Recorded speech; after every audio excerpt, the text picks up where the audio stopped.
Ever tried, ever failed, no matter.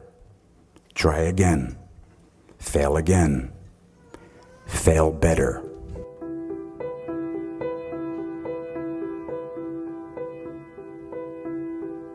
I had so many dreams of where I wanted to go, who I wanted to be, and what I wanted to do. Theater companies I wanted to start with classmates, movies I wanted to be in, directors I wanted to work with, stories I needed to tell. It might take a little time, I thought, but it would happen.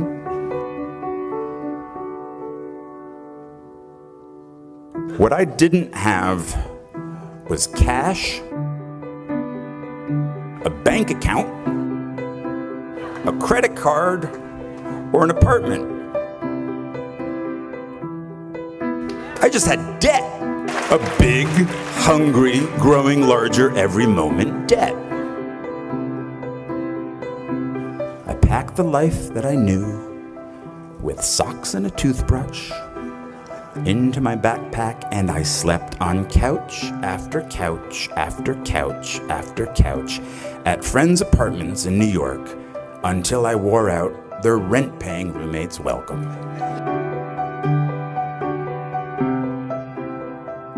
I dusted pianos at a piano store on Ludlow Street for 5 months. I worked on the property of a Shakespeare scholar for a year, pulling weeds and removing bees' nests. I went on unemployment once, but not for long. I couldn't handle the guilt. Eventually, I was able to pay rent for a spot on the floor of an apartment on the Lower East Side, but my roommate had a breakdown and disappeared.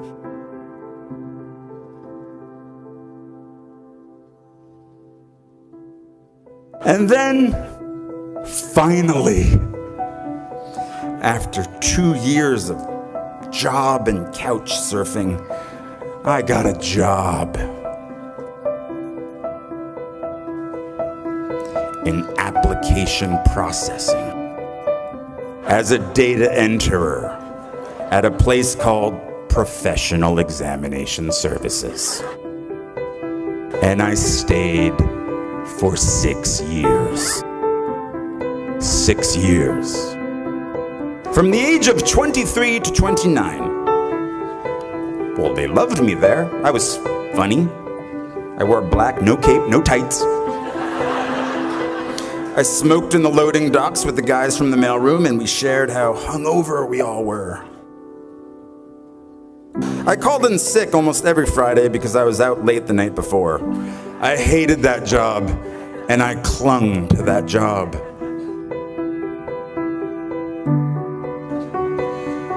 Because of that job, I could afford my own place.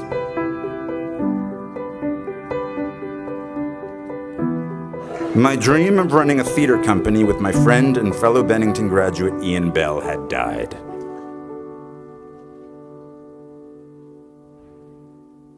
When I was 29, I told myself, the next acting job I get, no matter what it pays, I will, from now on, for better or worse, be a working actor.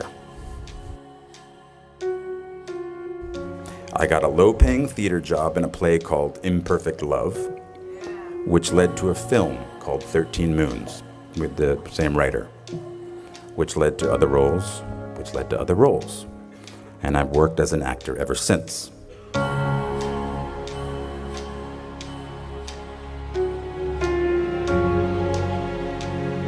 I didn't know that would happen. At 29, walking away from data processing, I was terrified. 10 years in a place without heat, 6 years at a job I felt stuck in. Maybe I was afraid of change. Are you?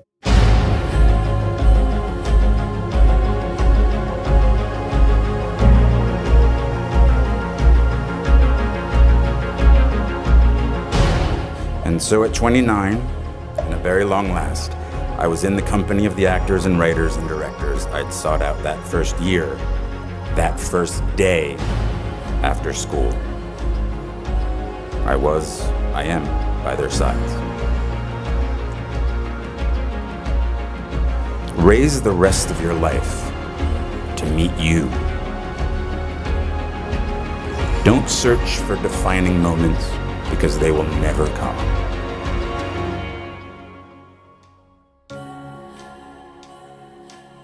The moments that define you have already happened, and they will already happen again.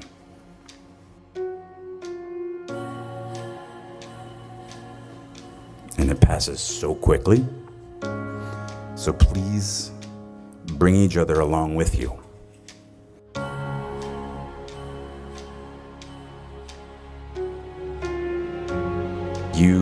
You just get a bit derailed. But soon something starts to happen. Trust me. A rhythm sets in. Just try not to wait until, like me, you're 29 before you find it. And if you are, that's fine too. Some of us never find it. But you will. I promise you. You are already here. You'll find your rhythm or continue the one you have already found.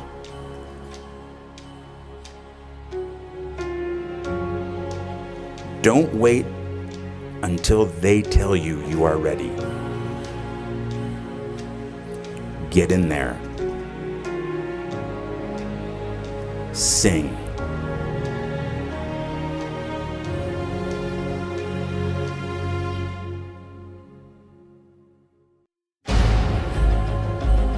The world might say you are not allowed to yet. I waited a long time out in the world before I gave myself permission to fail.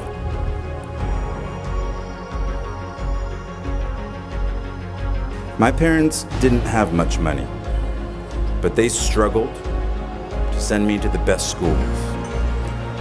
And one of the most important things they did for me is that once I graduated, I was on my own. Financially, it was my turn.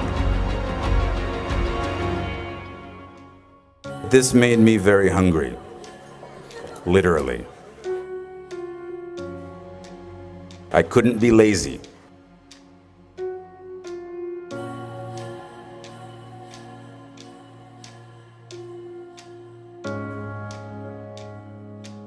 At the end of the day, none of us are happy with our jobs all the time.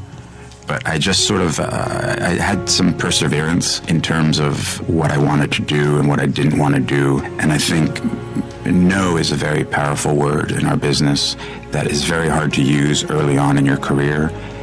But I also think I was pretty arrogant when I was younger. So I use that word maybe too much, but it also helped me with finding roles that I did like.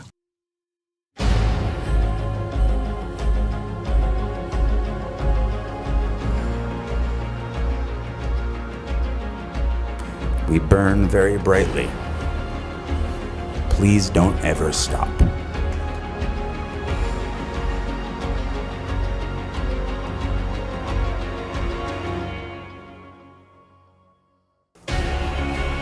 Please don't even bother asking.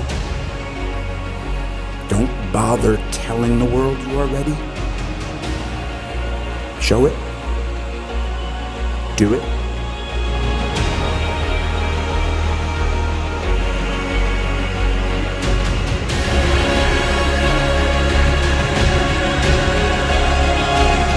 What did Beckett say? Ever tried, ever failed, no matter. Try again, fail again, fail better. The world is yours. Treat everyone kindly and light up the night.